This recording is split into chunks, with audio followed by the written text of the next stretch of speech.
Hi, welcome to SR media. తెలంగాణలో ఇప్పుడు Hydraa hot topic గా మారుతోంది. హైదరాబాద్ లో చెరువు భూముల్ని ఆక్రమించి కట్టిన భవనాలను హైడ్రా వరుస పెట్టి కూల్చేయడం ప్రతి ఒక్కరిని ఆశ్చర్యానికి గురిచేస్తుంది.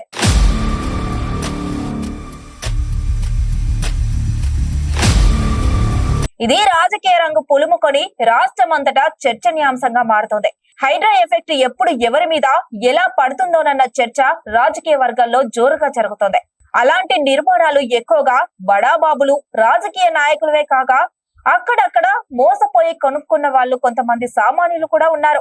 దీంతో చెరువు కట్ట మీద నిర్మాణాలు ఉన్న వారికి కంటి మీద నిద్ర లేకుండా పోతుందట. ఇదిలా ఉండగా హైదరాబాద్ లో అక్రమాలపై హైడ్రా ఉక్కుపాదం మోపుతున్న తరుణంలోనే జగన్ కు కొత్త టెన్షన్ మొదలైందని సమాచారం. చెరువులు, కుంటలు, ప్రభుత్వ స్థలాల్లోని నిర్మాణాలను కూల్చేస్తోంది హైడ్రా. ఈ నేపథ్యంలో వైసీపీ చీఫ్ జగన్ ఇల్లు కూడా వచ్చింది. జూబ్లీ హిల్స్ లోని లోటస్ పాండ్ లో జగన్ ఇల్లు చెరువును ఆనుకుని నిర్మించారు. ఇప్పటికే దీనిపై జగన్ కు హైడ్రా నోటీసులు ఇచ్చినట్టుగా వార్తలు వస్తున్నాయి.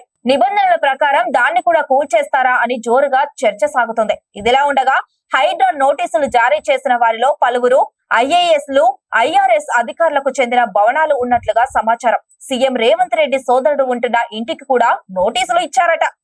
చెరువులను పరీక్షించేందుకే హైడ్రా పని చేస్తుందని రేవంత్ రెడ్డి స్పష్టం చేశారు. చెరువులను ఎవరు ఆక్రమించినా ఏ పార్టీ వారైనా సరే వదిలేదే లేదని తేల్చి చెప్పేశారు.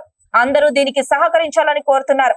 కేటీఆర్ కు చెందినదిగా ప్రచారంలో ఉన్న జన్వాడ ఫామ్ హౌస్ లోనూ తాజాగా ఇరిగేషన్ అధికారులు కొలతలు చూశారు. ఆక్రమణలపై నివేదికలు సిద్ధం చేస్తున్నారు.